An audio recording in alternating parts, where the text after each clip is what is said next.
ಎಲ್ಲರಿಗೂ ನಮಸ್ತೆ. ನಾನು ನಿಮ್ಮ ಅರುಣ್ ಕುಮಾರ್. ಇಂದು ಮಾಹಿತಿ ನಾವು ನೋಡೋಣ. ತುಂಬ ಜನ ಕೇಳ್ತಾ ಇರುವಂಥ ಒಂದು ಪ್ರಶ್ನೆ, ಸರ್ ನಮ್ಮ ಸ್ಥಳದಲ್ಲಿ ಇವಾಗ ಆ ಒಂದು ಫ್ರೀ ಅಂದರೆ ಇಷ್ಟು ಯೂನಿಟ್ ಫ್ರೀ ಇರುತ್ತಲ್ಲ, ಸೊ ಗೃಹಜ್ಯೋತಿ ಅಪ್ಲೈ ಮಾಡೋಕ್ಕಾಗತ್ತಾ ಅಂತ. ಸೊ ಇದ್ರ ಬಗ್ಗೆ ನಾವು ಮಾಹಿತಿನ ನೋಡೋಣ. ದಯವಿಟ್ಟು ನಮ್ಮ ಈ ಒಂದು ಚಾನಲ್ನು ಸಬ್ಸ್ಕ್ರೈಬ್ ಮಾಡಿ ಮತ್ತು ಶೇರ್ ಮಾಡಿರಿ. ಮಾಹಿತಿ ನಿಮಗೆ ಓಕೆ. ಈ ಒಂದು ಗೃಹಜ್ಯೋತಿ ನಮ್ಮ ಇರುವಂಥ ಎಲ್ಲ ಸ್ಥಳಕ್ಕೂ ಪಡ್ಕೋಬೋದಾ, ಅಂದರೆ ಅಪ್ಲೈ ಮಾಡ್ಬೋದಾ, ಇಲ್ಲ ಮಾಡೋಕ್ಕಾಗಲ್ಲ ಅಂತ ನೋಡೋಣ. ಸೊ ಇವಾಗ ತುಂಬ ಸ್ಥಳ ಆಲ್ರೆಡಿ ಒಂದು 2-3 ತಿಂಗಳ ಹಿಂದೆ ನಮಗೆ ಹಸ್ತಾಂತರ ಆಗಬೇಕಾಗಿತ್ತು.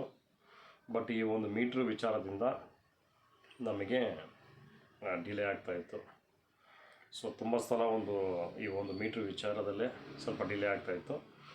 ಇವಾಗ ಮೀಟ್ರು ಎಲ್ಲ ಒಂದು ಸ್ಥಳಕ್ಕೂ 1 by 1 ಆಗಿ ಇವಾಗ ಬರ್ತಾಯಿದೆ. ಸೊ ಮೀಟ್ರ್ ಬಂದಿರುತ್ತೆ. ಇವಾಗ ಆಲ್ಮೋಸ್ಟ್ ಸ್ವಲ್ಪ ಕಡೆ ಫಿಕ್ಸಿಂಗ್ ಕೂಡ ನಡೀತಾ ಇದೆ. ತುಂಬ ಕಡೆ ಅಂತ ಹೇಳೋಕ್ಕಾಗಲ್ಲ. ಫಸ್ಟ್ ಅದರಲ್ಲಿ ನನ್ನ ಪ್ರಕಾರ ದೊಡ್ಡನಾಗಮಂಗಲದಲ್ಲೇ ಇವಾಗ ಮೀಟ್ರ್ ಸ್ಟಾಪ್ ಆಗಿ ಫಸ್ಟಾಗಿ ಬಂದಿರೋದು ನಮ್ಮ ದೊಡ್ಡನಾಗಮಂಗಲದಲ್ಲಿ. ಸೊ ಅದು ಹಿಂದೆ ಸ್ವಲ್ಪ ಪ್ರೊಸೆಸ್ಸು ಮತ್ತು ಇದೆಲ್ಲ ಕೂಡ ಫಾಲೋಅಪ್ ಎಲ್ಲ ಕೂಡ ಇತ್ತು. ಸೊ ಅದಾದಮೇಲೆ ನಿಮಗೆ ಇವಾಗ ಕೆಂಚನಪುರದಲ್ಲಿ ಮೀಟ್ರ್ ಬಂದಿದೆ. ಸೊ ಅದನ್ನು ಫಿಕ್ಸ್ ಮಾಡ್ತಾರೆ. ಹೊಸ ಮೀಟ್ರಿಗೆ ನಮಗೆ ಒಂದು 50% 50% ಅಲ್ಲ, 50 ಯೂನಿಟಿಂದ 70 ಯೂನಿಟ್ ತನಕ ನಮಗೆ ಫ್ರೀಯಾಗಿ ಸಿಗುತ್ತೆ. ಇದು ಹೊಸ ಮೀಟ್ರಿಗೆ ಈ ಒಂದು ಎಲಿಜಿಬಿಲಿಟಿ ಇರುತ್ತೆ. ಓಕೆ, ಈ ಒಂದು ಮೀಟ್ರು ನಿಮಗೆ 50-70 ಯೂನಿಟ್ ಸಿಗುತ್ತೆ. ಬಟ್ ಇದನ್ನು ಯಾವಾಗ ಅಪ್ಲೈ ಮಾಡ್ಬೋದು ಅಂತ ನೀವು ನೋಡಬೇಕಾದ್ರೆ, ಇದರಲ್ಲಿ ನೀವು ಫಸ್ಟು ನಿಮ್ಮ ಸ್ಥಳದಲ್ಲಿ RR ನಂಬರ್ ಬಂದಿದೆಯಾ ನೋಡಿ, ಒಂದು ID ನಂಬರ್ ಬರುತ್ತೆ. ಸೊ ನಿಮ್ಮ ಒಂದು ಮನೆಗೆ ಕೊಟ್ಟಿರುವಂಥ ಮೀಟ್ರು, ಅದಕ್ಕೆ RR ನಂಬರು ಮತ್ತು ಒಂದು ID ನಂಬರ್ ಬಂದಿರುತ್ತೆ. ಸೊ RR ನಂಬರ್ ಬಂದಮೇಲೆ ನೀವು ಒಂದು ಈ ಮೀಟ್ರನ್ನ ಆ ಗೃಹಜ್ಯೋತಿ ಏನಿದೆಯೋ ನೀವು ಅಪ್ಲೈ ಮಾಡ್ಬೋದು. ಅದ್ರ ಮುಂದೆ ಮಾಡ್ಬೋದು ಅಂತ ಕೇಳಿದ್ರೆ ಅದು ಮುಂದೆ ಆಗಲ್ಲ. ಯಾಕಂದರೆ ಅದನ್ನು ಆ ಒಂದು ನಂಬರ್ RR ನಂಬರ್ನ ತೊಗೋಬೇಕಾದ್ರೆ 1 ತಿಂಗಳಿಂದ ಒಂದು 3 ತಿಂಗಳ ಒಳಗಡೆ ಆಗುತ್ತೆ. ಸೊ ಅದು ಬರೋ ಅಷ್ಟರಲ್ಲಿ ನಿಮಗೆ ಬಿಲ್ ಬಂದಿರುತ್ತೆ. ಆ ಬಿಲ್ನ ಕಂಪಲ್ಸರಿ ನೀವು ಕಟ್ಟಬೇಕು. RR ನಂಬರ್ ಬಂದಮೇಲೆ ನೀವು ಅಪ್ಲೈ ಮಾಡಿದ್ಮೇಲೆ ನಿಮಗೆ ಅವತ್ತಿಂದ ಈ ಒಂದು ಏನಿದೆ ಒಂದು 50 ಯೂನಿಟು ಮತ್ತು 70 ಯೂನಿಟ್ ಇದೆಯೋ ಅದು ನಿಮಗೆ ಆ ಒಂದು ಗೃಹಜ್ಯೋತಿಯಲ್ಲಿ ಅಪ್ಲೈ ಮಾಡ್ಬೋದು. ಇದು ಹೊಸ ಮೀಟ್ರಿಗೆ ಬರುತ್ತೆ. ಇದು ಒಂದು ಅಪ್ರಾಕ್ಸಿಮೇಟು ಅಂದರೆ 50 ಅಥವಾ 70, ಇದು ಗೊತ್ತಿಲ್ಲ ಅಂತಲ್ಲ, ಒಂದು 50ರಿಂದ 70 ತನಕ ನಿಮಗೆ ಮಿನಿಮಮ್ ಆಗಿ ಫಾಲೋಅಪ್ಪಲ್ಲಿ ಬರುತ್ತೆ. ಸರಿ, ಈ ಒಂದು ಮೀಟರ್ಸು ಎಲ್ಲೆಲ್ಲಿರುತ್ತೆ ನಮ್ಮ ಸ್ಥಳದಲ್ಲಿ? ನಿಮ್ಮ ಫ್ಲಾಟಲ್ಲಿ ಇರೋದಕ್ಕೆ ನೀವು ಗೃಹಜ್ಯೋತಿನ ಅಪ್ಲೈ ಮಾಡ್ಕೊತೀರಾ.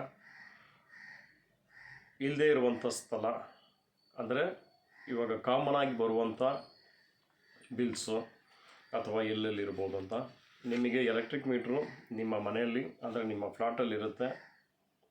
ಅದಾದಮೇಲೆ ಸ್ಥಳದಲ್ಲಿ UG ಸಂಪು, ಆ ಏನು ಒಂದು ಟ್ಯಾಂಕ್ ಇದೆ ನೀರನ್ನು ಸ್ಟೋರೇಜ್ ಮಾಡುವಂಥ ಟ್ಯಾಂಕ್ UG ಸಂಪಲ್ಲಿ ಇರುತ್ತೆ. ಸೊ ಅದಾದಮೇಲೆ ನಿಮಗೆ ಕಾಮನ್ ಏರಿಯಾಸ್ಗೆ ಈ ಒಂದು ಮೀಟರ್ಸು ಅಂದರೆ ಇದನ್ನು ಸೇರಿಸಿ ಒಂದು ಮೀಟ್ರು UG ಸಂಪಿಗೆ ಒಂದು ಸಪ್ರೇಟ್ ಇರ್ಬೋದು. STP ಅಂದರೆ UG ಸಂಪು ಮತ್ತು STPಗೆ ಇದಾಗಿರ್ಬೋದು. ಒಂದು 2 ಮೀಟ್ರ್ ಅಂತೂ ಕನ್ಫರ್ಮ್ ಇರುತ್ತೆ. ಸೊ ಇಲ್ಲ ಅಂದರೆ ಒಂದೇ ಮೀಟ್ರಲ್ಲಿ ಕೂಡ ನಿಮಗೆ ಎಲ್ಲನೂ ಕಂಪ್ಲೀಟೇಷನ್ ಮಾಡ್ಬೋದು.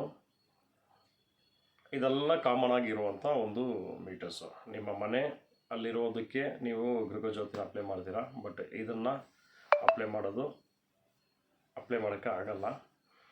ಸೊ ಅದನ್ನು ಒಂದು ಸತಿ ನೋಡೋಣ ಯಾವ ರೀತಿಯಲ್ಲಿದೆ ಅಂತ. ಮತ್ತು ನಿಮ್ಮ ಮನೇಲಿ ಬರೋದು ಬಿಲ್ನ ನೀವು ಕಟ್ತೀರಾ.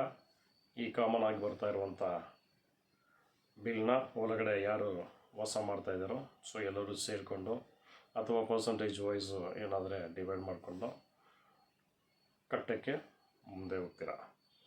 ಸೊ ಮೀಟ್ರು ಎರಡಾಗಿರ್ಬೋದು. ಒಂದು ನಿಮ್ಮ ಮನೆ ಒಳಗಡೆ ಇರೋದು ಕಟ್ಟಬೇಕು, ಎರಡನೇದು ಕಾಮನ್ ಆಗಿ ಬರುವಂಥ ಎಲ್ಲ ಸ್ಥಳಕ್ಕೂ ಈ ಒಂದು ಮೀಟ್ರು ಇರುತ್ತೆ, ಅದನ್ನು ನೀವು ಕಟ್ಟಬೇಕಾಗತ್ತೆ. ಸೊ ಆದಷ್ಟು ಬೇಗ ಎಲ್ಲ ಸ್ಥಳದಲ್ಲೂ ಇವಾಗ ಮೀಟ್ರಿಗೂ ಯಾವುದೇ ರೀತಿಯಲ್ಲಿ ವೆಯ್ಟ್ ಮಾಡೋಕ್ಕೆ ಬೇಕಾಗಿಲ್ಲ. ಸೊ ಕಂಪಲ್ಸರಿ ಮೀಟರ್ಸ್ನ ನಮ್ಮ ಸ್ಥಳದಲ್ಲಿ ನೋಡ್ಬೋದು. ಸೊ ಒಳ್ಳೆಯದಾಗಲಿ, ಧನ್ಯವಾದ.